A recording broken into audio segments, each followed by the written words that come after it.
look at me that way. He can wash it off.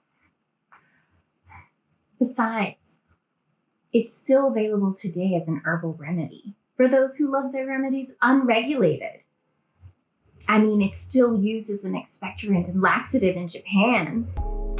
Coal tar creosote is comprised of over 300 different chemicals, the most harmful being creosol, phenol, and polycyclic aromatic hydrocarbon, or P8Hs. You will notice all three have the aromatic rings. 75% of coal tar creosote mixture is PAHs. They cause the mutagenic and carcinogenic properties that coal tar creosote has. Coal tar creosote was discovered by distilling coal tar from coal coke or shell. It's a result of incomplete combustion, and today it's used as a wood preserve and insecticide due to its toxicity to microorganisms. The preservation process works by impregnating the wood with creosote. Through heat or when the wood weathers, creosote comes to the surface, and this is how it enters waterways and soil. The mechanism for action for creosote has not been well defined due to the complexity of creosote composition. A number of components will probably act via different mechanisms influenced by multiple component interaction.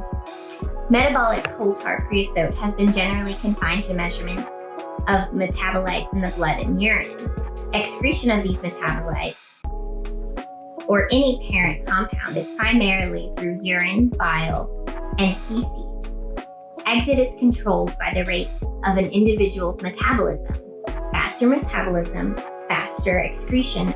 Human effects are incidental. It's hard to identify these exposures since they're solely caused by lifestyle, age, genetic factors, as well as occupation.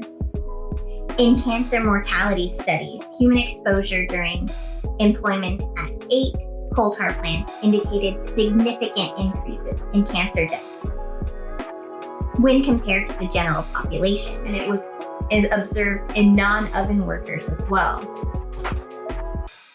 There's also an increased mortality due to lung cancer, which would be positively correlated with coal tar pitch volatile exposure. The only problem with this is the control was for smoking data. So it's really hard to separate who died of lung cancer or respiratory neoplasm and who died because everyone was smoking like a chimney, which chimneys also have creosote. This also happens in rats and mice during animal studies on creosote. There's also necrosis of the liver that happens, but minimally in rats and mice. But animals that died in these studies die uniformly with swollen green livers. Of course, this is very large doses. So today we don't use coal tar creosote for cauterization or dentistry, but it's still harmful to humans, not only to those who work with it at risk for occupational exposure, but through bioaccumulation in lobsters and other seafood. Currently, the EPA is reviewing the registration of creosote, and I really feel like we should move away from using it as a wood preserve. There are newer and safer alternatives approved by the EPA. When we use creosote-treated woods in railway systems or decks, it poses not only a threat to humans, but invertebrates and fish species.